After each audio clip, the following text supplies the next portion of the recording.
El tema que tenemos para hoy es nuevos paradigmas en compliance y whistleblowing, canales de denuncias, 2021.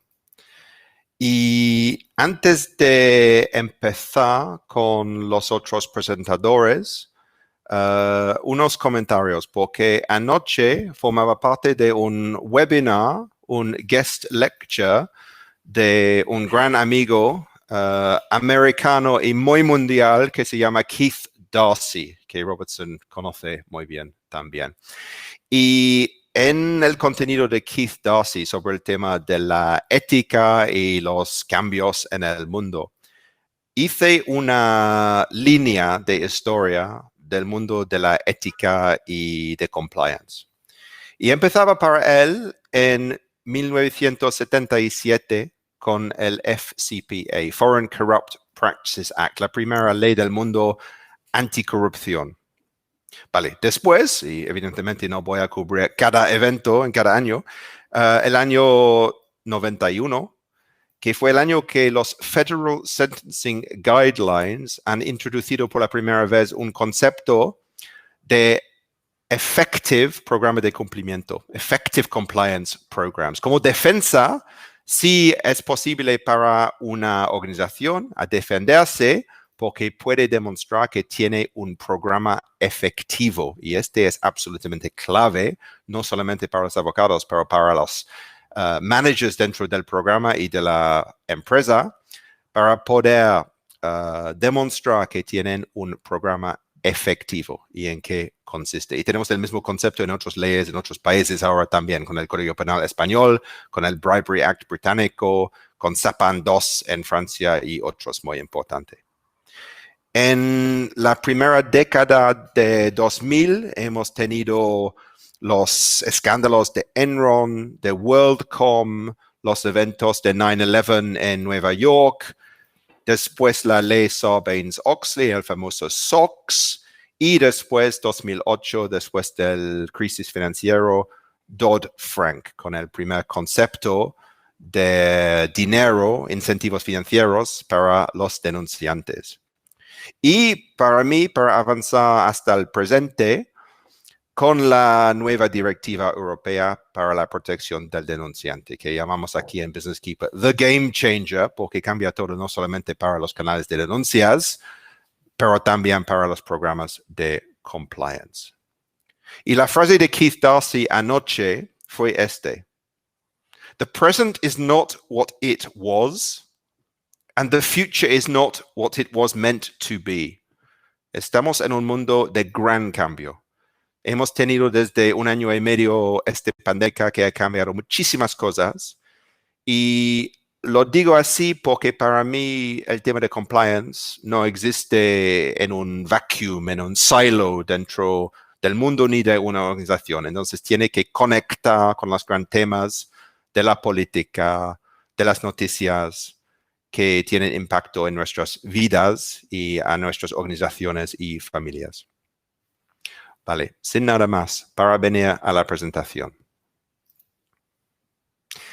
Lo que hemos preparado para las próximas 90 minutos, es vamos a empezar en un momento con Alfredo Domínguez, partner en Cuatro Casas, y un ejemplo un poco distinto que me interesa mucho. Vamos a escuchar con mucho interés y impaciencia un caso end-to-end. No solamente recibir una denuncia, pero después, ¿qué pasa? ¿Por qué es importante? ¿Cómo tenemos que tratarlo? ¿Y qué son las opciones dependientes de la información para la organización? Después, Julia Gracia, de Nova Compliance Lab en Lisboa, sobre el tema clave de la cultura ética. Es un gran tema y va a ser súper interesante a ver cómo Julia intenta cubrir los puntos claves en 15-20 minutos, pero vale, tengo confianza. Then we will move into English for Robertson Park from Washington, D.C. Rob is former 20 years with the US Department of Justice, a very recognized and decorated official of the Department of Justice, worked on some very high-profile cases, and now in private practice as a partner with Murphy and McGonagall, and really an international compliance expert, very connected into the European compliance scene. Y después vamos a hacer, con el tiempo quedando, una mesa redonda virtual con los presentadores. Pequeña introducción, vale, no voy a leer cada línea aquí. Soy Country Manager aquí en Business Keeper, basado en Madrid y viajando cuando el COVID me permite entre la España y Portugal. Business Keeper es el líder del mercado en temas de canales de denuncias. Estamos especializados en este tema desde 20 años y tenemos despachos en Berlín, París, aquí en Madrid y Lisboa. Y clientes muy importantes en el sector público y privado, clientes, organizaciones de tamaño grande y pequeña. Tenemos las soluciones para cada tipo de organización. Y tenemos 5 soluciones, no solamente el canal de denuncias electrónico, también tenemos el sistema telefónico, tenemos el case management. Hay más violaciones del FCPA para violaciones de la ley de Books and Records que para la corrupción. Para mí parece bastante increíble, pero parece que es verdad. Y en este caso, esta solución de case management es tan importante para solucionarlo. Después tenemos third party, que es la diligencia para terceros. Hay más y más de riesgo en temas de compliance fuera de nuestra propia casa. Entonces, este es para los terceros y business approvals para aprobación y recordar las invitaciones, regalos, conflictos de interés y otros. Vale, Alfredo, por favor. Gracias, Murray. ¿Me oís, verdad? Sí, muy bien. Voy a saltar mi propia presentación. Soy socio en el equipo de White Collar Compliance and Investigations de Cuatro Casas, o Derecho Penal, Compliance y Investigaciones, aquí en Cuatro Casas. Y nos pedía, bueno, quería agradecer, claro, a Business Keeper la invitación para participar y a toda la audiencia la conexión. Nos pedía, Murray, que intentáramos tratar en 15-20 minutos los nuevos paradigmas en el ámbito del compliance y del whistleblowing. Claro, eso sería como buscar paradigmas en el paradigma, ¿eh? El compliance es en sí mismo un paradigma y sobre todo desde la perspectiva del penalista, ¿eh? El compliance, la responsabilidad penal de las personas jurídicas y las nuevas exigencias de corporate compliance, o las ya no tan nuevas, supusieron un verdadero cambio de paradigma en el ámbito del derecho penal. Bueno, un ámbito muy pesado en su evolución, muy lento, pero muy seguro. Es poco menos que una explanadora de carreteras. No avanza rápido, pero alisa todo lo que encuentra en su camino.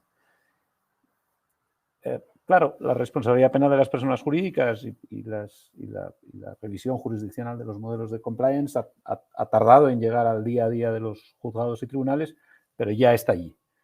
Y ahora, cada día más, nos encontramos con experiencias, consultas, dudas, solicitudes de asesoramiento por parte de clientes en todo el recorrido del compliance, desde la misma recepción de la denuncia o desde la misma noticia interna acerca de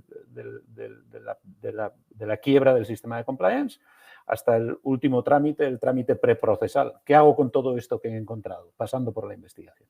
Así que vamos a intentar en esos 15 minutos hablar del paradigma dentro del paradigma y de las novedades que más estamos encontrando, las solicitudes de asesoramiento que más estamos encontrando en el end-to-end desde el canal de denuncias hasta las decisiones finales post-investigación.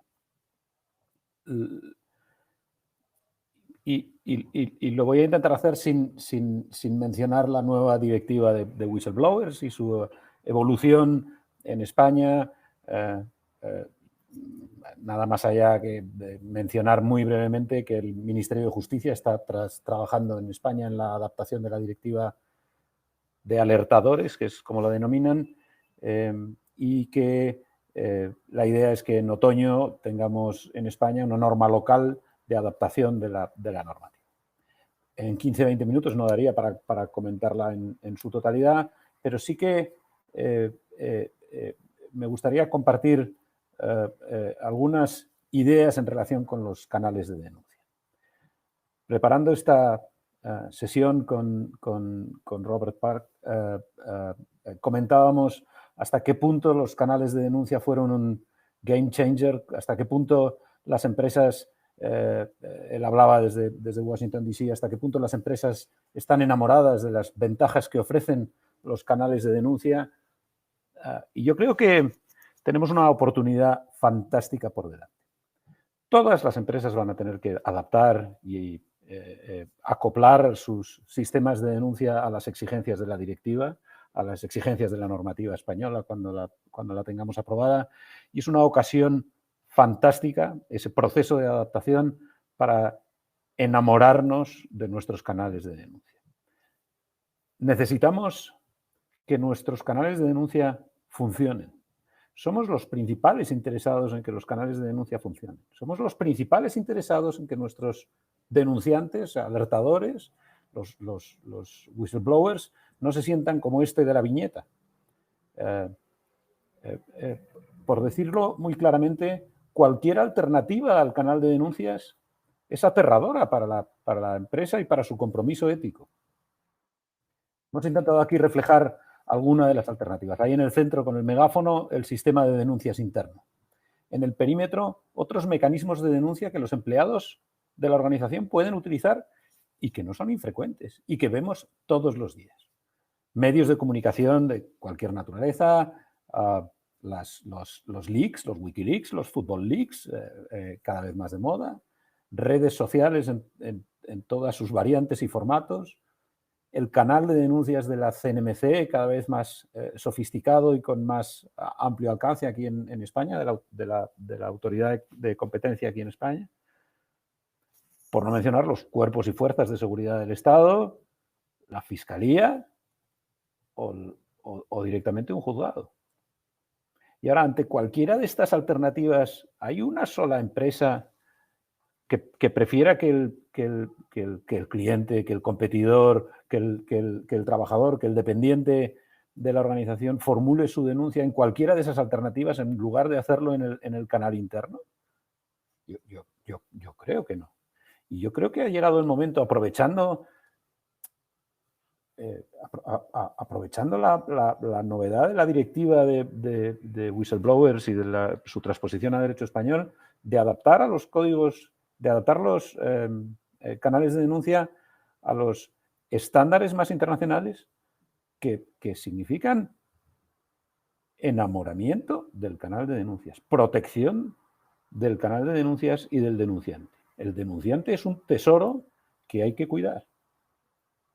Cuando uno piensa cómo intentamos adaptarnos a ese enamoramiento del que nos hablaban desde Estados Unidos, yo creo que tenemos aquí una referencia que nos puede ser de utilidad. Este es un estudio que hizo Forética hace unos años en relación con el uso de los canales de denuncia. Ellos utilizaban la denominación Speak Up System. De acuerdo con con este estudio, la última de las líneas dice número de informes por cada 1000 empleados. Y ahí se puede comprobar cuántos informes se producen en el resto de Europa, barra gris completa, y cuántos reportes se producen en España, barra naranja vacía. Esto refleja bastante bien el nivel de uso de canales de denuncia en España a día de hoy. Hay excepciones siempre, pero es muy bajo. Y la respuesta normal es que la idiosincrasia y la cultura latina y el chivatazo y eso no funciona. No estoy seguro de hasta qué punto es verdad, pero Pero esta situación no es aceptable. Ahí tenemos la última línea marcada y en esta otra diapositiva hemos marcado los... Si me sale bien... Bueno, pues no lo hemos marcado.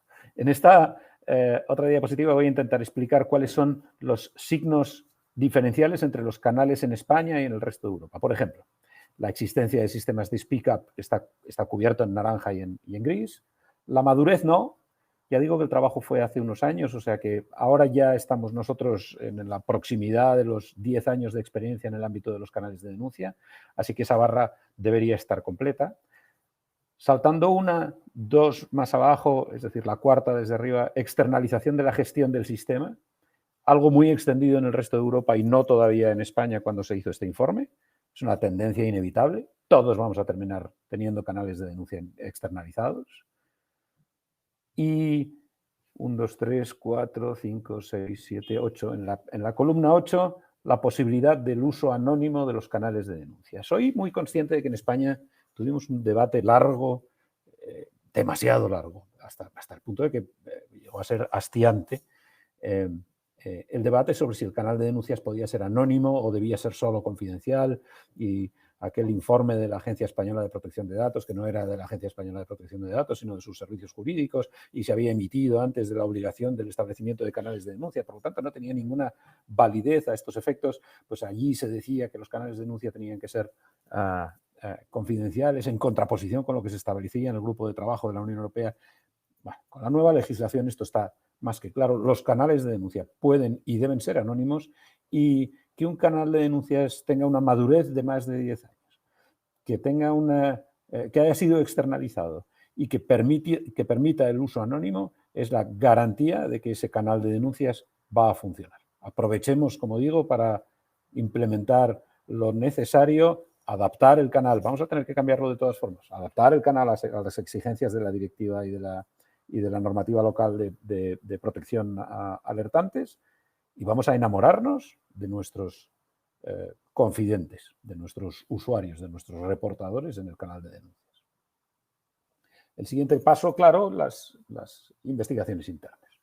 En este ámbito recibimos solicitudes de asesoramiento de principio a fin, desde pequeñas consultas acerca de cómo sustanciar una investigación interna por parte de la empresa en relación con un aspecto concreto, un acceso a un correo electrónico o una utilización de una lista de términos para hacer una búsqueda en los servidores de la compañía, hasta el encargo por parte de los clientes para hacer la investigación completa.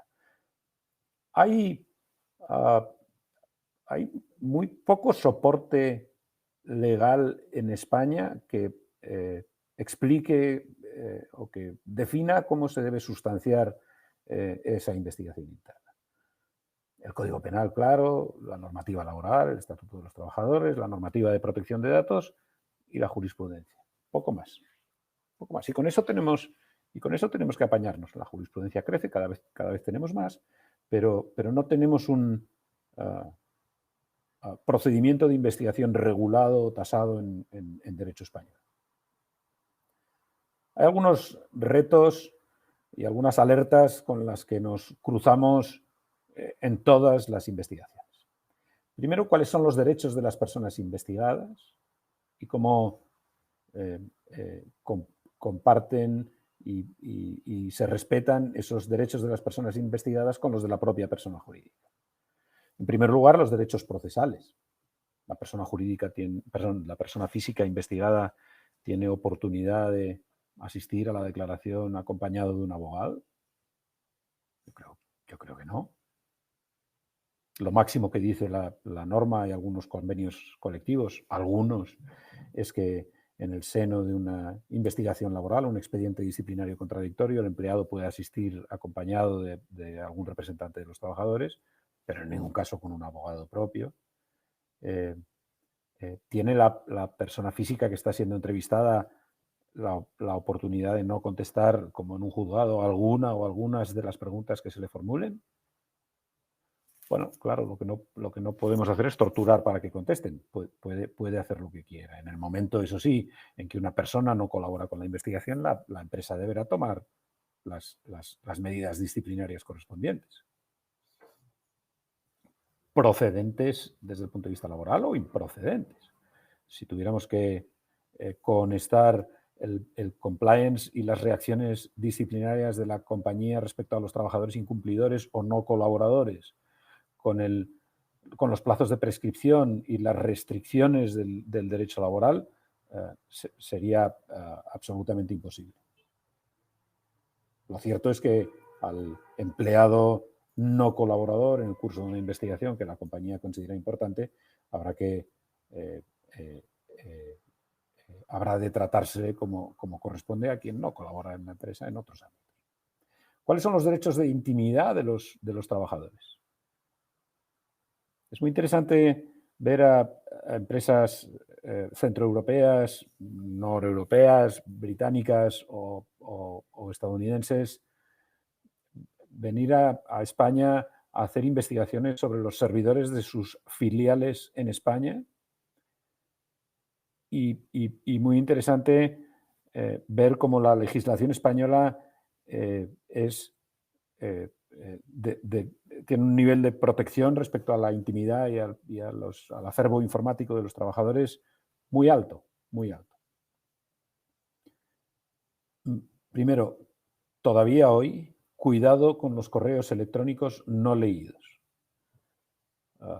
Hay una sentencia del Tribunal Supremo diciendo que el acceso a los correos electrónicos no leídos se considera una vulneración del derecho al secreto de las telecomunicaciones, que solo puede ser alzado por consentimiento expreso del interviniente o por resolución judicial.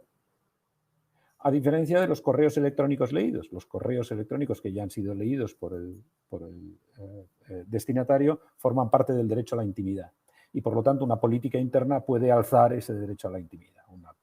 Una política de uso de herramientas informáticas, por ejemplo, puede permitir a la empresa, si ahí se dice de forma adecuada,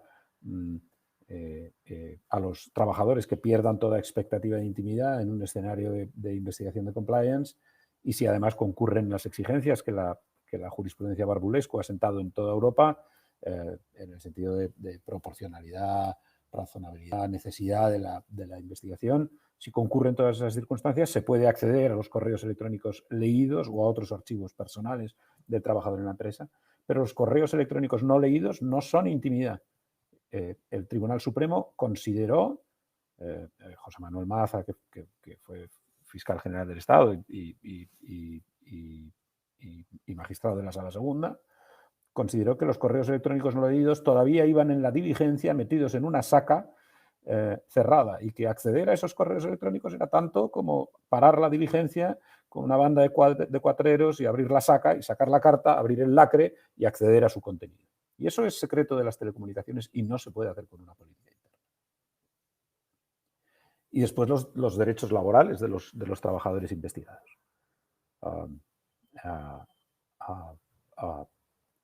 En aquellos convenios colectivos, en aquellos casos en los que la norma disponga la conveniente sustanciación de un procedimiento disciplinario contradictorio, debe tenerse eso en cuenta a efectos de la investigación. Cuando entrevistemos a un trabajador por un incumplimiento por su parte, si es necesario el expediente disciplinario contradictorio, hagámoslo de acuerdo con, claro, los mejores intereses desde el punto de vista de compliance, pero debidamente conectados con la legislación laboral que rige ese expediente contradictorio. Cuidado, como digo, a las investigaciones de las matrices internacionales cuando quieren acceder a los datos de las filiales españolas, sobre todo en los casos en los que hay un socio minoritario. Muchísimo cuidado en esos casos. Y por último, nos hemos dotado de mecanismos de prevención de la corrupción que incluyen importes a los que podemos invitar o número de corbatas que podemos regalar a nuestros clientes o proveedores o competidores, y si podemos invitar a desayunos de 10 o de 12 o de 15 euros. Bueno, no está de más ser tan minucioso, pero muchas veces las empresas no disponen de un procedimiento de gestión, investigación y respuesta. Tenemos un canal de denuncias y cuando recibimos una denuncia en el canal o cuando leemos en el periódico una noticia que nos debe hacer levantar la bandera, no tenemos un procedimiento de reacción. y además no tenemos denuncias suficientes como para haber establecido una cultura de actuación determinada y actuamos caso por caso, y vamos decidiendo en cada ocasión cómo es mejor reaccionar. Tengamos en cuenta que el regulador de estas investigaciones puede no ser la CNMC o la Agencia Española de Protección de Datos o la CNMV o el SEPBLAC o la Inspección de Trabajo. El regulador puede ser uno de los 3.300 jueces y magistrados que hay en España, 25% o 30% de los cuales están en jurisdicción penal y pueden querer saber por qué se investigó de esa manera y por qué no se investigó de otra. Y no solo es que puedan querer saberlo, sino que incluso pueden pedir a la UDEF, a la UCO, a la Unidad de Asuntos Internos de la Policía Nacional o a quien corresponda en cada caso, que requieran a la empresa para que aporte documentación. Deme usted su investigación interna. Dígame, facilíteme toda la documentación recopilada en esa investigación. Dígame qué entrevista sustanció. Páseme el acta o las grabaciones de las entrevistas. ¿Qué dispositivos electrónicos obtuvo? ¿Quiénes firmaron la política? ¿Hubo algún sistema de consentimiento adicional? ¿Cuál es el protocolo de borrado de archivos dentro de la organización? ¿Quién es la persona encargada de la obtención de toda esa información? Deme las palabras claves que se buscaron. Deme los resultados, la custodia. Al final la investigación interna va a ser investigada, va a ser monitorizada, va a ser fiscalizada por un regulador y hay que ser muy exhaustivos y muy cautos cuando hagamos una investigación interna para no dejarnos nada fuera. Y por último, ya termino, el paso final de las investigaciones. Hemos detectado una brecha en nuestro sistema de compliance y tenemos que tomar la decisión de si lo reportamos a las autoridades o no. ¿Cómo reaccionamos? Al fin y al cabo, me voy a autodenunciar si digo que un empleado mío ha cometido un vertido de aceite en el río o ha cometido un acto que podría eventualmente ser considerado un acto de corrupción porque contraviene la normativa de distribución de productos farmacéuticos.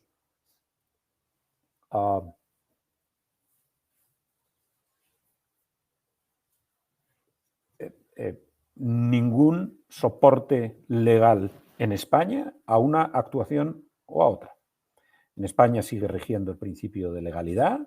Los fiscales deben, en virtud del principio de legalidad, iniciar acciones contra quien corresponda.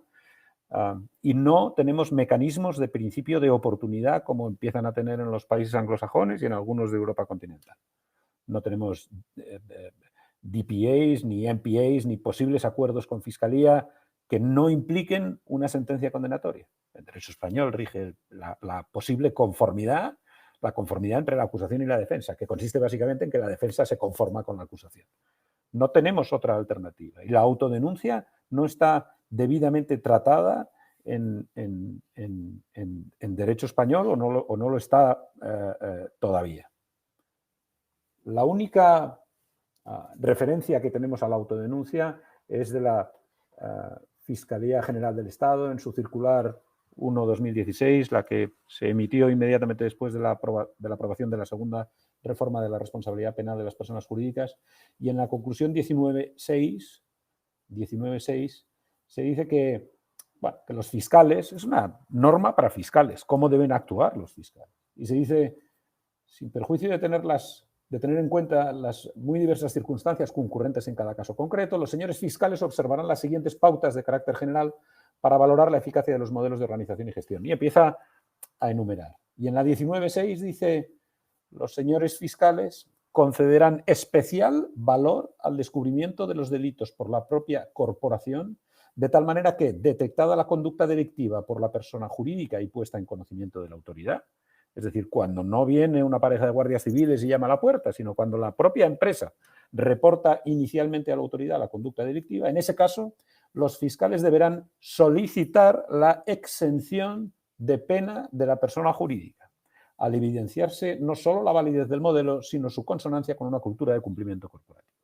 De manera que las empresas que quieran una verdadera exención con más o menos amparo en el texto literal del Código Penal, deben ampararse en la conclusión 19.6 de la Fiscalía General del Estado y claro, sustanciar una investigación y reportarlo al juzgado antes de que haya habido conocimiento de ese posible hecho delictivo por alguna otra vía. Y cualquier otra cuestión la dejamos para la mesa redonda del final. Gracias, Marve. Gracias a ti, Alfredo. Muchísimas gracias. Vale, muy provocativo y mucho contenido. Que vamos a volver a varios puntos en nuestra mesa redonda, solamente para gestionar el tiempo. Creo que el circular de la Fiscalía del inicio de 2016 es una referencia muy, muy relevante para la sección de Julia también. Es decir, que es el documento principal español que yo conozco que habla de la importancia de una cultura ética, y después de su publicación hemos entendido mucho de muchos abogados en España, en conferencias anticorrupción, etcétera, que vale, la clave de un programa efectivo de compliance es cultura, cultura, cultura, ética, ética, ética, y no estaba en el syllabus, el contenido de la formación del abogado en la escuela de Derecho. Entonces, Julia, por favor. Buenas tardes a todos. Un saludo desde Lisboa. También saludo especialmente a mis compañeros de panel y mis agradecimientos a Business Keeper, a Murray, por esta gentil invitación. Yo soy doctoranda en Nova School of Law en Portugal y yo investigo prevención de la corrupción a través de iniciativas de acción colectiva que sin duda alguna incluye un contenido ético empresarial muy fuerte, es uno de sus pilares. Pues sin más, empiezo, pongo aquí una alarma y bueno, la idea hoy es hablar sobre la cultura ética como un camino necesario para la efectividad de los programas de ética y compliance. Como ven, yo ya utilizo la expresión programa de ética y compliance, para mí esto es indisociable. Y bueno, la primera pregunta, por tanto, tendría que ser ¿por qué hablar, si estamos hablando sobre nuevos paradigmas, por qué traer a colación aquí la ética empresarial, que a fin de cuentas es un tema que ya se discute hace mucho tiempo? Y sí es verdad que varias cuestiones o varios temas que los tratamos siempre junto con la ética empresarial, que es pues enfatizar los desafíos que son inherentes a la actividad, no solamente pues, por la necesidad de mantenerse en el mercado, pero también las crecientes exigencias legales, regulatorias, hoy en día el peso de la opinión pública, la buena relación con las diversas partes interesadas. Y bueno, si bien que antes de la pandemia, aparte de estos temas generales, pues se enfatizaba la necesidad de prevenir una diseminación de conductas antiéticas. ¿Por qué? Pues por no revivir situaciones como la crisis de 2008, por poner un ejemplo de una de las crisis contemporáneas de alcance global. La verdad es que con la pandemia, al menos yo me incluyo en el grupo de personas que no pensábamos que iríamos a vivir una pandemia global y tal cual está hoy. Estamos reviviendo este mismo entorno, que es un entorno muy incierto, volátil, ambiguo y especialmente complejo y, en mi opinión personal, agravado porque desde luego es una crisis sanitaria con todas las consecuencias de pérdidas de vida y todo más. Pero la verdad es que este tipo de entornos, si bien estamos intentando reaccionar positivamente y con el ayuda de la tecnología, vivimos hoy lo que a lo mejor hace 3 años era una idea muy moderna o algo muy futurista, que sería una empresa intangible, las empresas en que todo sucede a distancia, trabajo remoto. Al mismo tiempo, este tipo de entorno nos trae la posibilidad de intensificar los problemas en las llamadas zonas grises. O sea, son problemas para los cuales no tenemos una respuesta inmediata, pues porque a lo mejor el derecho no ha llegado, la regulación no ha llegado, pero la forma como las empresas solucionan estos dilemas éticos pueden traer riesgos significativos para su reputación. Porque, desde luego, hay hoy en día una resistencia muy grande a los argumentos típicos de, sí, bueno, tal vez esta conducta no era la mejor, pero, bueno, no estaba prohibido por ley, no significaba una violación a la ley. Porque hoy, desde luego, la conformidad legal es lo mínimo que se espera y, en realidad, se exige cada vez más una conducta ética que vaya más allá del compliance, y aquí compliance entendido como conformidad legal. ¿Y qué sería entonces la ética empresarial? Desde luego no niego que la ética tiene pues, elementos pues, de conexión con moral, pero no es eso lo que quiero traer aquí. La idea aquí es trabajar los valores que estarán en el código ético, valores estos que son ubicuos, o sea, la empresa los puede y los debe transportar a cualquier jurisdicción donde actúe, a tal cual sea su actividad, y que juntamente pues, con los principios organizativos y otras normas ayudan a la toma de decisión ética. O sea, es la forma que encontramos de guiar el comportamiento de los individuos y del grupo en los negocios. Y aquí gana destaque pues, considerar las expectativas de las partes interesadas y en especial los empleados. ¿Por qué? Porque es el grupo de stakeholders que toma microdecisiones éticas diarias, constantes, que a la larga y a veces hasta a corto plazo pueden impactar el desempeño de la empresa, sea positivamente o no.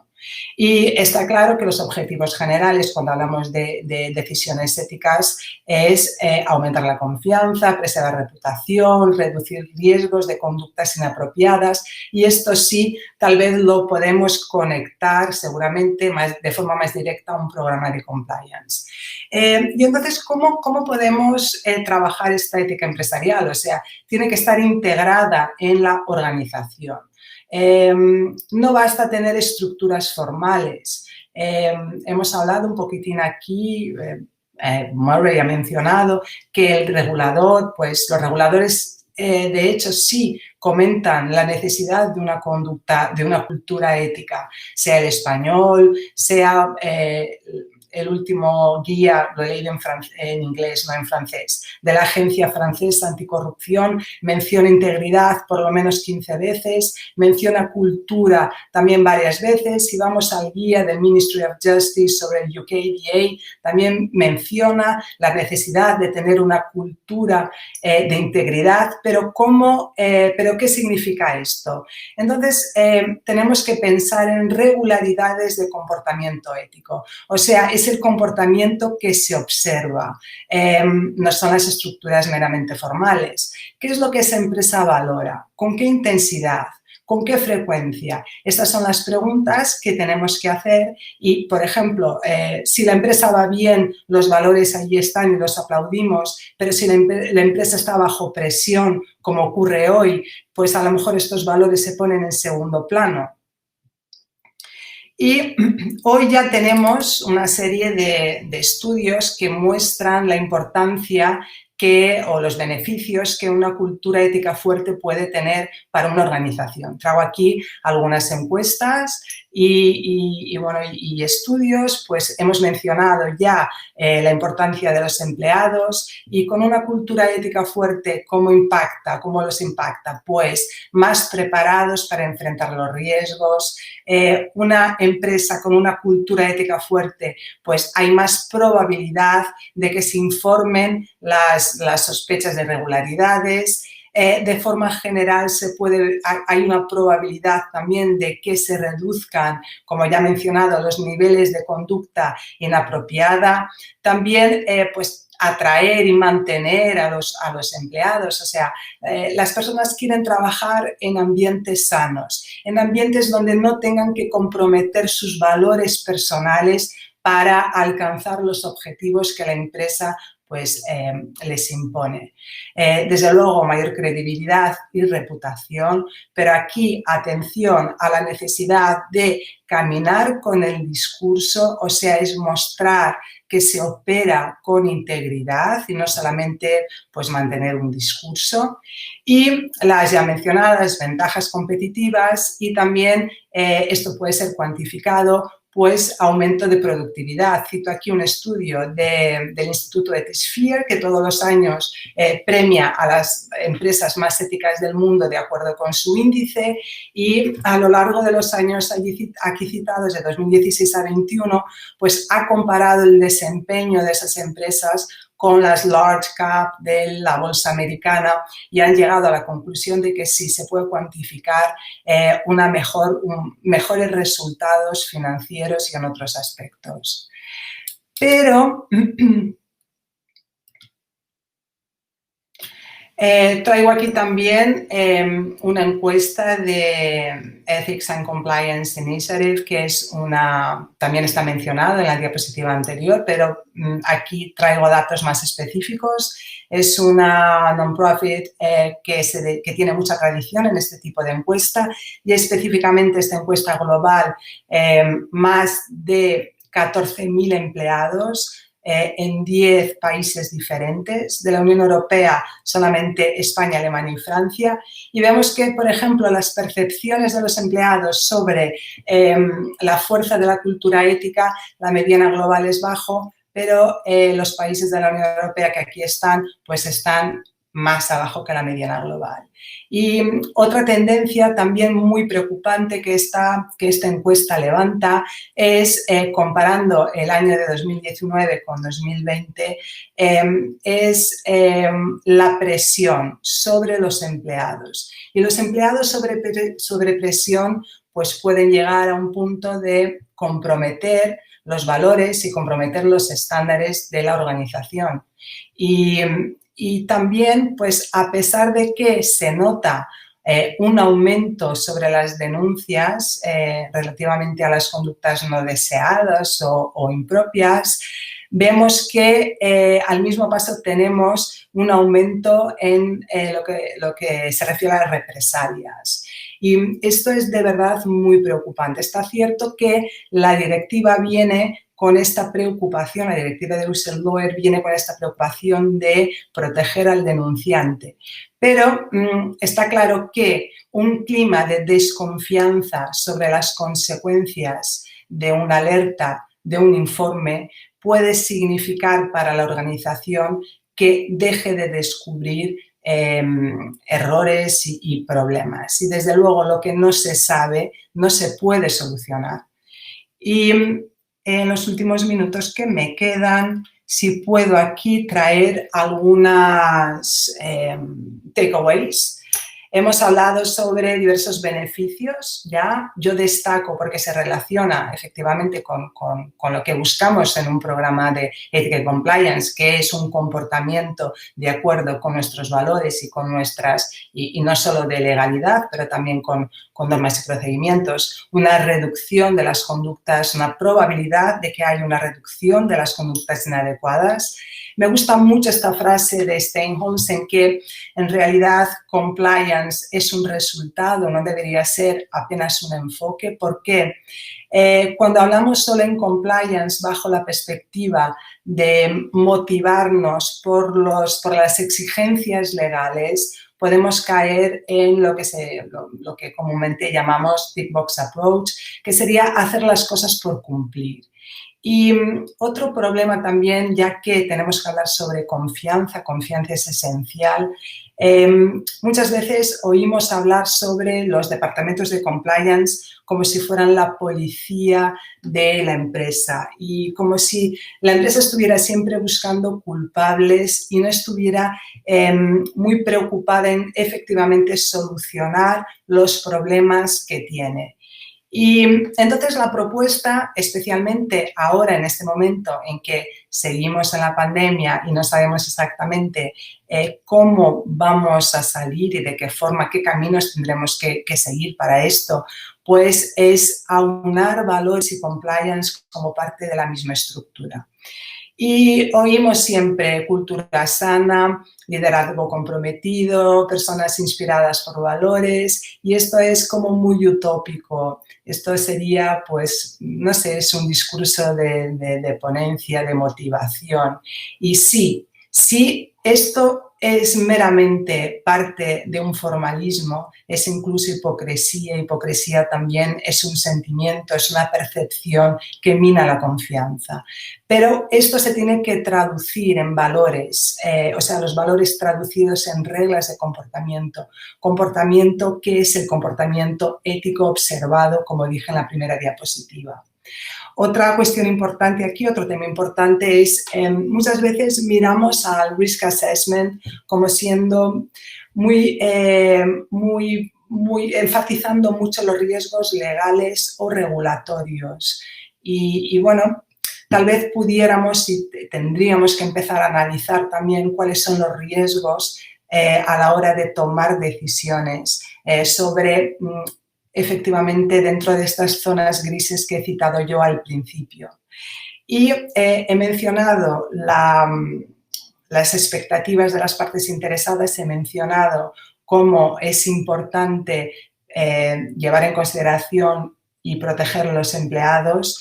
Y aquí lo que me gustaría, el mensaje final que me gustaría transmitir es que sí, los empleados son muy importantes y descubrir, gracias a los empleados y colaboradores, aquí incluyo un espectro más amplio, descubrir los problemas es muy importante, pero también es igualmente importante conseguir hablar sobre cuestiones éticas, tener una cultura abierta que nos permita speak up, que nos permita llevar problemas, llevar dudas, llevar errores. Vamos a pensar, por ejemplo, en la industria aeronáutica. Si no se pudieran llevar errores antes de que las cosas sucedan, ya sabemos que los problemas que enfrenta este tipo de industria. Entonces, pues hablar sobre problemas éticos es también muy importante. Y desde luego, un canal ético, aquí yo utilizo la idea de canal ético no solamente para la denuncia de irregularidades, pero también otras formas de dialogar ese tipo de problemas. Pero desde luego, cuando hablamos de whistleblower, la protección al whistleblower sobre represalias y tal cual pues es la propuesta de la directiva, es muy importante. Muchas gracias. Julia, muchas gracias, muito obrigado, many thanks. Quiero comentar, I will switch to English as we're moving into Robertson's piece. It did occur to me as you were expanding on the concept of effective business ethics that the four of us on the panel today have an inherent unrecognized bias. We are all lawyers. And within the compliance profession, many practitioners are lawyers. As I mentioned before, business ethics was not in our legal training. Nevertheless, I'm very open to practical takeaways. And having been a compliance officer for 5 years and having worked with many organizations since, it occurs to me that we could take the concept of ethics champions and invert it, by which I mean some organizations advocate renaming compliance officers, compliance representatives, as ethical champions, ethics ambassadors, and the IBE, the Institute of Business Ethics, has a publication on this very concept. I would like to turn it around and have the leadership on these issues, the communication on these issues, not come from the legal team, not come from the compliance team, but let's hear from the ethical heroes within the organizations. So let's identify the real champions within our teams, within our functions, within our sites, and let those people who have a very strong ethical compass, whether that manifests itself in their personal life, in their sporting life, in their professional life, tell stories. Let's record videos. Let's give them airtime as part of an active building of an ethical culture. And with that practical personal suggestion, let me now turn to Robertson. a very ethical compliance expert. Rob, the floor is yours. Thank you. I hope everyone can hear me okay. Perfect. Mi español es muy pobre, por lo tanto es necesario que hable inglés. So my apologies, but I will I'm going to try to address three points and try to keep it fairly brief. You'll see that I do have 2 to 3 slides. They are not meant to accompany the presentation or what I'm going to say in the next 10 or so minutes, but they do provide all of the attendees and the panelists as well some information about very recent anti-money laundering and whistleblower legislation in the United States that I believe will be very, very consequential, both in the United States and internationally, and I'll at least mention that later as well. I wanted to make a few general remarks about the current enforcement landscape because I think they're all relevant ultimately to the new paradigms that are going to impact whistleblowing in 2021 and beyond. But I thought they would sort of be helpful. I am convinced, with almost no exception, that enforcement within the United States in the areas that are most material in white collar corruption, anti-money laundering, sanctions will only increase. They did not dip probably as much as some might have thought under the prior administration. And with the pandemic and the limits on travel and movement and coordination, but they did dip somewhat. I am quite convinced there will be a significant uptick, both because of the new administration's enforcement interests, also because we are at least emerging into what appears to be the post-pandemic world where travel and communication will again increase and engage. And I think very importantly, the new leadership in the Department of Justice are committed to it. Only 2 days ago, President Biden nominated his choice for the head of the criminal division within the Department of Justice. And this is the individual who is arguably, along with the individual United States attorneys within the districts in the US, the most important spokesperson for the direction of white-collar prosecution. Kenneth Polite was a former US attorney, highly experienced US attorney in Louisiana.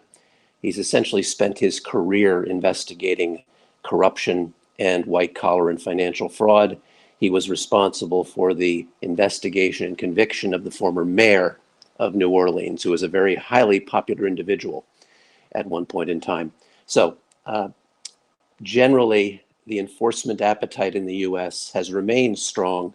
I think it was frustrated somewhat by prior administration priorities and also by the pandemic. Both of those clouds have been lifted, so I would expect significant activity increasingly over 2021 and into the new year. Now also, why? The world is simply getting smaller, and that is not going to reverse, in my view, no matter the local concerns of different nations. Global enforcement is up, global cooperation is up. It is safe to say that significant enforcement authorities have their colleagues on speed dial. And there are many compacts and bilateral and multilateral organizations, but the collaborative world of enforcement is going to further increase. The laws which impact white-collar enforcement, corruption cases, are largely extraterritorial, simply meaning that just because a law is written by one country does not mean it may not apply to citizens of another country who act in the home country, or to corporations. And of course, multinational corporations have their responsibilities and work everywhere. They have sales offices, they have back offices, they have logistics offices, they have manufacturing offices.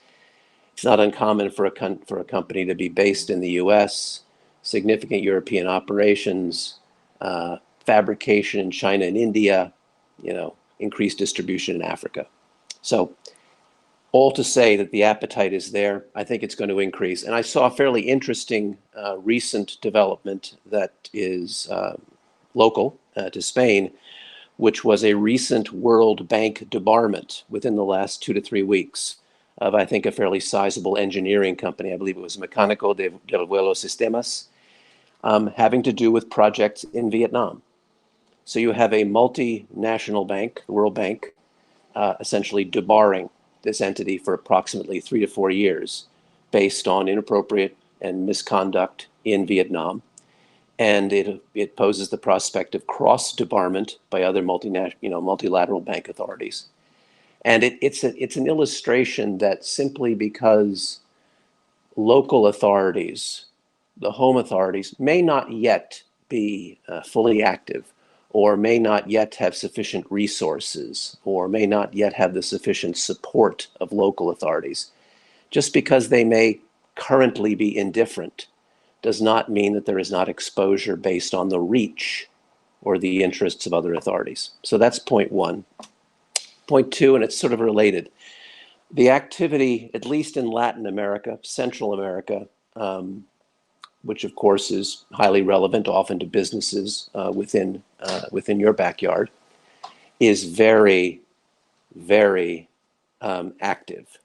There have been several cases involving the countries of Brazil. Brazil still remains the sort of epicenter of operations, but also Venezuela, Ecuador, FIFA. The FIFA investigations have impacted Paraguay. And there was recent legislation passed in the United States, again in 2020, that specifically targeted individuals and some entities within Guatemala, Honduras, and El Salvador, essentially limiting travel and limiting bank movement. My understanding is, well, the FBI, the Federal Bureau of Investigation, has 63 LEGAT offices. They are resident in 63 nations. They cover the entire globe from those offices. But in addition, the FBI now has embedded agents and or legal officers within the enforcement authorities of approximately 12 to 15 countries. They have embedded authorities in Brazil. They're not exactly public about these things, but they also have embedded authority, we believe, in Peru, Colombia, and Chile. And they're looking to expand their authority. So it's the interests in Latin America and in that portion of the world and the US's backyard remain substantial. So let's shift briefly to sort of what I do view as whistleblowers and the new paradigm. You know, what is coming? I've mentioned this as we discussed in our preparations for this. The United States has a sort of lengthy, I don't want to quite call it a love affair, but the United States has had a lengthy relationship with whistleblowers. My very first clinical work when I was in law school back in the early 1980s was with an organization called the Government Accountability Project, which was an advocacy group for whistleblowers. The United States has long had laws protecting whistleblowers, protecting against retaliation, and then giving them outlets, whether it's False Claims Act cases or otherwise, to, for lack of a better term, an outlet for their concerns and complaints to government authorities. Obviously, so you have this environment that's very encouraging. And I'm telling you this because I believe the history in the US is moving elsewhere.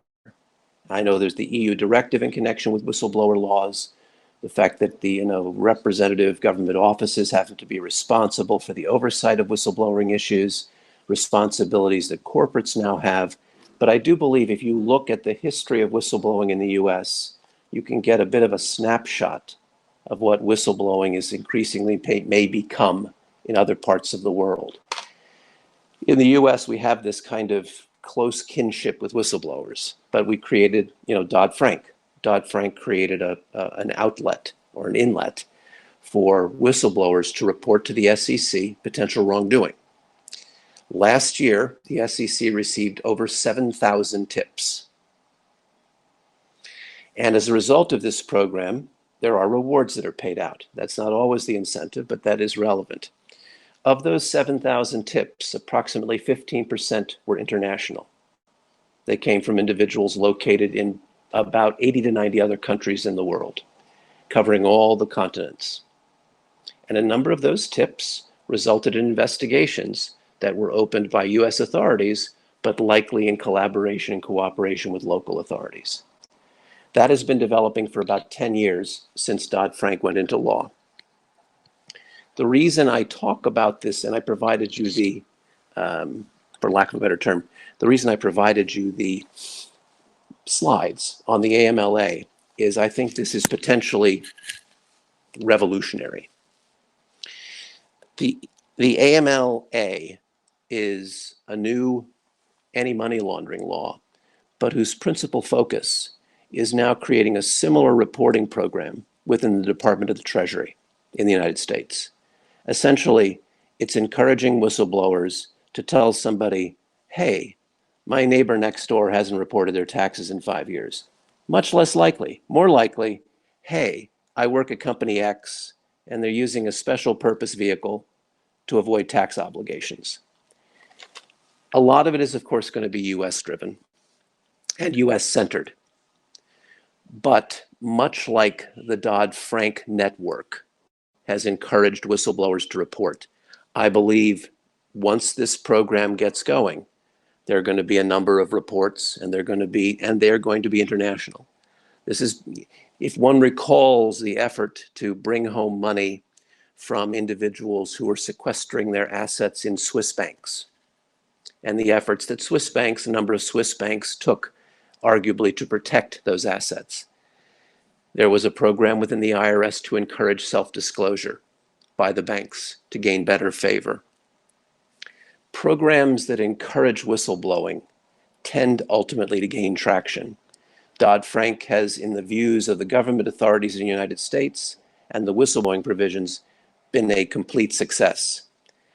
I do not know, but this new initiative with respect to the Department of the Treasury, essentially it's creating a new avenue for whistleblowing in the area of tax scofflaws and people who might not be paying, corporates not paying their taxes. You couple this with, of course, the EU directive and the obligations it's placing on corporates within the member countries. In my view, it just simply means, as much as Europe and the rest of the world may not have, there are cultural differences, there are corporate organizational differences, but the whistleblowing universe that has kind of matured in the US, both from the standpoint of encouraging people outside the US to make reports, but also just in terms of, I think, fundamentally osmosis. It is coming. It's coming out of the US, and it is going to impact the corporate world. And it is impacting the corporate world, and the corporate world needs to figure out what they can do to be prepared for it. I genuinely believe that this new AMLA legislation could create, in the next decade, half dozen years, a tidal wave of reports from individuals and entities about tax malfeasance. Now, so I guess after that kind of arguably, and it's not meant to necessarily to be scary, it's just meant to be kind of a factual kind of assessment. What do you do? And I think it's fairly simple. And I think, frankly, what Alfredo and Julia were talking about are all immediately relevant to this. And it's the culture of ethics. It's the responsibility of good corporate citizenship. I'll conclude with this. I am often asked to help companies or corporates draft internal policies to help them address the issue and concerns of whistleblowers. And of course, at the same time, to create best quality programs for internal self-reporting programs. And this is not polishing an apple here, but it's programs like Business Keeper offers. But good programs that enable a company to capture and enable a company to capture anonymously and enable a company to track internal complaints and concerns. I aggressively resist corporates who they tell me they want a whistleblower policy. I tell the corporates, no, you do not. a whistleblower is someone you have lost. A whistleblower is someone who has gone to the media. A whistleblower is someone who has gone to an enforcement authority. A whistleblower is someone you've lost within the company. You want to develop policies and programs that enable a corporate to kind of capture internally the concerns and complaints that citizens have, and to come up with a way, a good way, to assure them that their complaints and concerns will be heard internally, managed internally, kept confidential where necessary, and expeditiously resolved. And that's how you avoid whistleblowers. So with that, I thank everybody for listening. I appreciate the opportunity, Murray, Julia, Alfredo, and I look forward to possibly discussing some concerns of the audience and some thoughts Murray has. Fantastic. Thank you, Rob. I think we've had three contrasting but well-connecting perspectives from different geographies and different parts of the global compliance spectrum.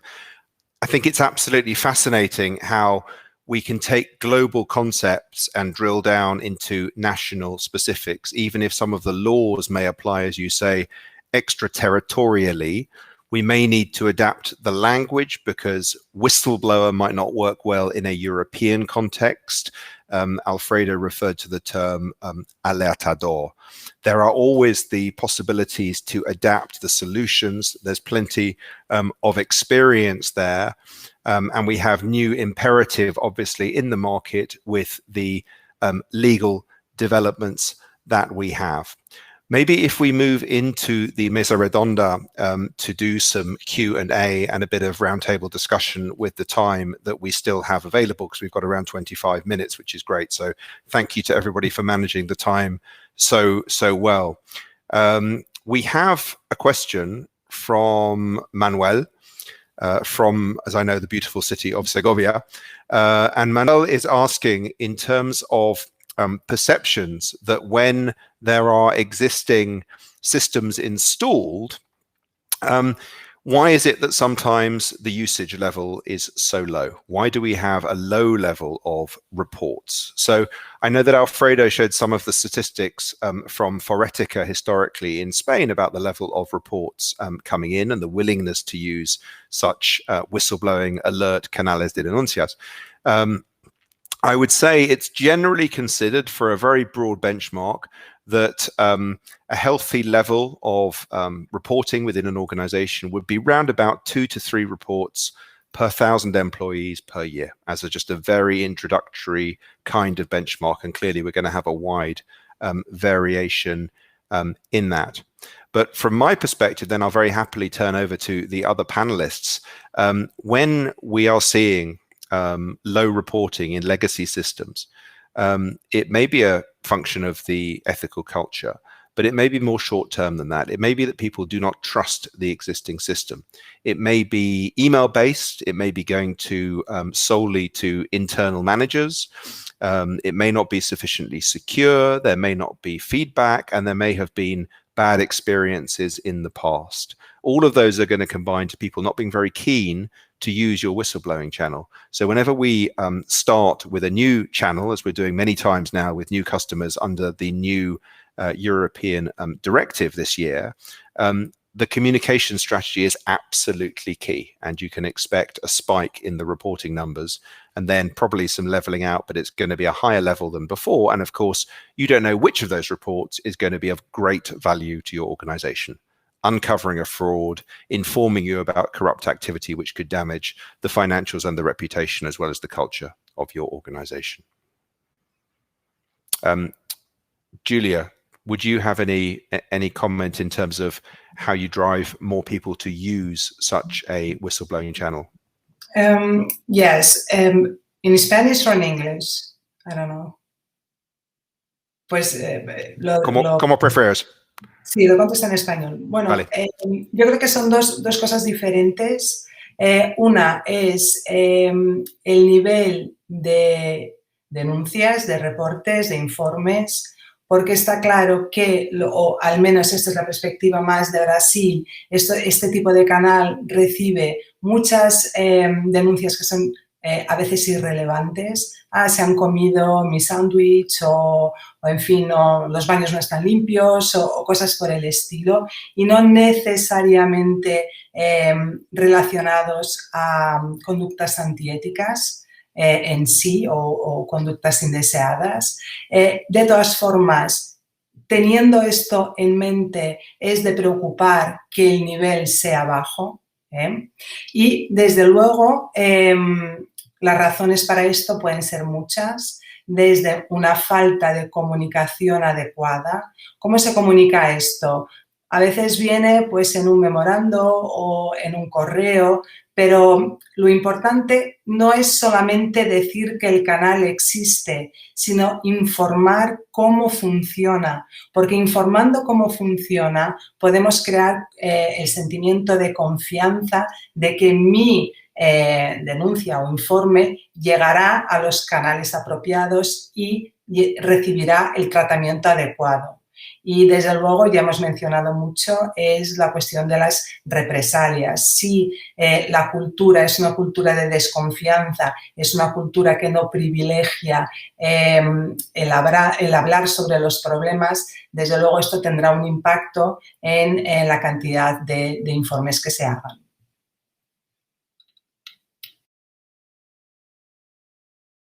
No, you don't. You hear me? Yes, you do. I have a couple of comments. Uno en español, simplemente una experiencia divertida. Fiscal jefe de la Fiscalía Española que denominamos anticorrupción, la Fiscalía Especial contra la Corrupción y el Crimen Organizado, en una conferencia aquí en el despacho en el año 2014, comentando la memoria de responsabilidad social corporativa de una sociedad cotizada con 80.000 trabajadores, que ese año, en su memoria de responsabilidad social corporativa, presumía de que el canal había llegado a 15 denuncias.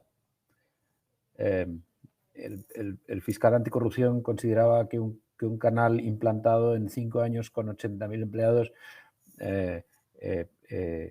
funcionaba muy mal si solo producía 15 denuncias, y decía que 15 denuncias al año tenían que producirse en un convento de Ursulinas y que en una empresa con 80.000 trabajadores 15 denuncias en 5 años es tanto como no tener un canal de denuncias.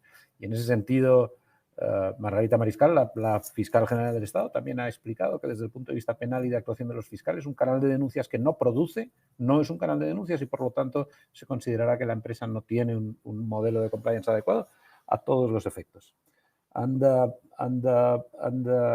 May I ask you a question, Robert? How effective are the rewards program in the United States? What percentage of the of responsibility in the success of the whistleblowing system do they have?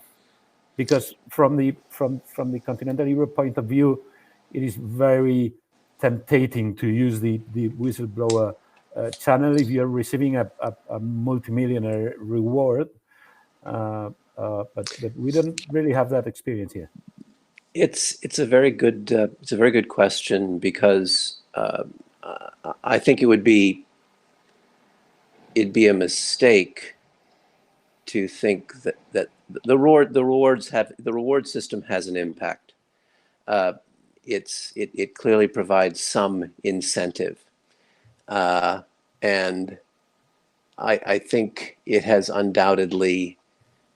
There's been a cause and effect. You increasingly see some of these large rewards, and the number of tips or the number of whistleblower communications within the SEC increases every year. It's been on a steady tick up. And the SEC has tried in the last few years to be a little quicker and a little more public about the awards they make. So I think it has an impact, and it's one of the reasons the new AMLA law replaces a law that did exist, which provided some very modest potential incentives for people who reported tax violations that led to recoveries. But now it's going to be the equivalent to the Dodd-Frank program, where if there's a recovery by the government of $1 million or more, someone provides a tip, it's original, it assists the investigation, they're eligible for 10 to 30% of the sum recovered. So yes, I think it makes a difference, and it certainly encourages more tips. However, I would add, in the history of the SEC's Dodd-Frank program, there have been about 40,000 tips, and approximately 100 people have received rewards. So there are far more tips that go nowhere and that are maybe pedestrian concerns. But I think in answer to that, and I saw the question in the commentary into Alfredo's question, I think it does make a difference, and it provides an incentive. And from the standpoint of a government authority that is learning, wants to know about misconduct that they might not otherwise find out about, it does provide an incentive for people who report. Maybe I can jump in here. Very passionate about this one. In any Maslow pyramid of human being motivation, we've got the basics, and financial incentives are usually pretty prominent in one way or another. Human beings are motivated by financial reward. We seem to have this cultural barrier, which I still don't fully understand here in European cultures, and I would include the UK in that as well, that somehow providing some sort of incentive to have the courage to come forwards without necessarily knowing the consequences that might flow from that, even with non-retaliation provisions, a financial reward possibility may help. Having said that, based on the statistics of Robertson and some other research that we've conducted, if you want to get rich, you're probably better off buying a lottery ticket, because there are stringent conditions linking to the final payout to you as an individual coming forwards to, for example, the SEC. Also important to mention, and I just posted a link in the chat, I've been championing for a while now, it's not only in the United States that we have financial rewards for whistleblowers. There are some 20 countries around the world, including a number in Europe here, where there are incentives for reporting misconduct, police misconduct, highly relevant with what's going on right now in Minnesota in the United States. But more broadly than that, tax evasion, corruption activities by public officials, other kinds of public crime. So there are similar processes, similar incentives in place, not just in the United States, in many, many countries. So the approach that the directive has taken to this is the new EU directive, which takes effect this year in all 27 EU member states, is that they have not required that there be any form of financial incentive. They've left that at the discretion of the member states individually as to whether or not they wish to include that, either day one or subsequently down the line. Maybe just 2 words on the directive, because it's so important when we're talking about new paradigms in 2021. For me, this is absolutely the headline. The directive vastly broadens the definition of protected whistleblower, in that if in the past this was limited to your full-time employees, it is now vastly expanded to former employees, even people who come for an interview and are not offered the position. I'm not quite sure what information they would have, but that's covered by the directive. Your subcontractors, your suppliers, arguably your customers, family members of the whistleblower, and there have been examples of retaliation against family members in the past, and colleagues who encourage the whistleblower to come forward. There is a requirement to give feedback to the whistleblower, initially within 7 days, and then within 3 months after the initial information comes forward, by which time the case normally should be concluded. To prevent any attempt to identify the whistleblower, and to prevent retaliation, going to the point that was mentioned again by Julia as so crucial and such a barrier to people being willing to trust the system and come forward. And therefore, that's why secure whistleblowing systems are needed, and no longer an internal email channel where you don't know exactly who in your IT team has access to corporate email, and therefore might be able to see this very sensitive, unverified information at this early stage. I had one additional point to make, which I think might be relevant to the audience and also the panelists. Of the awards that have been made, and certainly amongst the largest ones, a significant percentage involved individuals who attempted to take their complaints internally and were ultimately shut down, not listened to, frustrated, fired, had their jobs moved. So a significant number of the largest awards, and you can attach the largest awards to some of the biggest investigations that have been brought. So obviously enormously consequential to the industry or the corporate. But a very sizable number of them, and particularly of the largest ones, involved individuals who made significant efforts to address their concerns internally, but were frustrated or frankly retaliated against. So it's again a reminder of the importance of the ethical culture, best systems, but putting in place a system that enables you to encourage your employees to come forward and give them the confidence they can. And that's absolutely in line with what the directive endeavors to achieve. Because the concept there is if somebody has tried to come forwards internally and they have not been properly listened to and followed up within 3 months, then that person can go outside the organization and be fully legally protected. Meaning they can go to the media, they can go to the regulator, they can go to the prosecutor, they can go to the competition. And that's what we as compliance officers would wish to avoid, because we would want to initially capture the information internally, be able to follow up, and as Alfredo touched on, to self-report if that is then appropriate, but to have some measure of control, because there are examples of people who've gone directly out to media league platforms in good faith, but with information that turned out to be incorrect, and it did reputational damage because of the phrase, we do business on the front page of the newspaper, long before the judicial process has been seen through to its conclusion. So in a sense, I think that addresses the question that Emilio at Iberdrola just posted there as well. Había una pregunta adicional sobre, nominal para mí, sobre si yo tenía más información sobre cómo estaba el Ministerio de Justicia trabajando. Jorge, gracias por la pregunta. Sobre cómo estaba trabajando, en qué línea estaba trabajando el Ministerio de Justicia en la preparación de la adaptación de la Directiva de Protección de Alertantes aquí en España. Lo siento, no tengo la información. Sé que están trabajando en ella porque en el trámite de consultas públicas hicieron ofrecimiento a algunas asociaciones de compliance en España. Yo estoy en la junta directiva de una de ellas y nos pidieron opinión. Y solo puedo contar la experiencia de una reunión preliminar donde estábamos, bueno, algunas asociaciones de compliance y otros operadores que tenían criterio para opinar sobre cómo hacer la transposición, y había varias asociaciones de periodistas.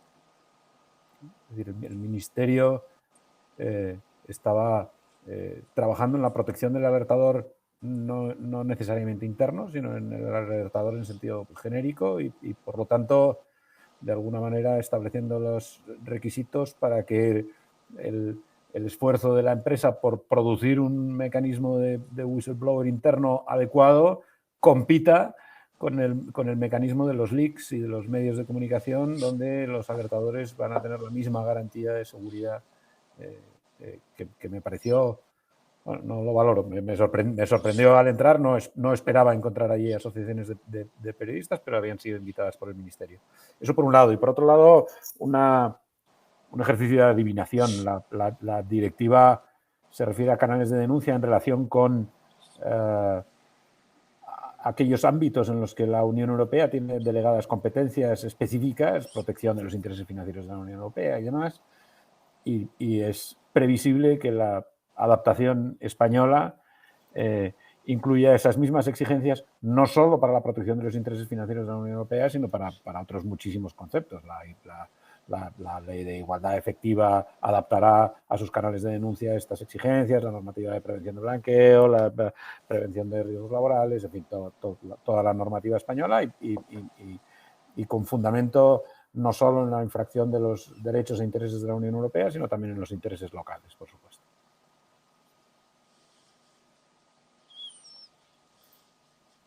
Creo que es súper importante el aspecto local, porque, vale, tenemos leyes extraterritoriales y después tenemos que implementar y qué es la aplicación en la cultura legal para las personas que trabajan en nuestras organizaciones. Solo un comentario que puede ser relevante también para Robertson, because you referred to our Latin American friends, and I see we have a number of familiar names and friends on the webinar, particularly from Argentina, Colombia, Mexico, and some other Latin American countries. We have received a number of questions recently in light of the implementation of the new whistleblowing law in 27 European countries about whether that applies to non-European companies who are present in this market. And in general, not yet tested, of course, because the law has not come in or been tested in front of a judge. However, the threshold is a minimum of 50 employees. So I would say in broad terms that if non-European based organizations are present in Europe with substantial teams or substantial exposure to money laundering risk, for example, linking to your slides, Robertson, it would be highly prudent to comply with the directive, and it would also be best practice and not to limit that to just their European subsidiaries. So to implement that as the global standard. We saw with the GDPR came in May 2018, that has been the global benchmark for data privacy. And therefore, the new Californian Act on data protection is largely inspired by GDPR, not exactly the same. There are some differences, of course, but when there are standards, regardless of where they come from, those should probably be adopted as a global benchmark, because there is a sort of flight to the highest ground for organizations operating across different jurisdictions, and to give the best conditions and protections to the people working in those organizations.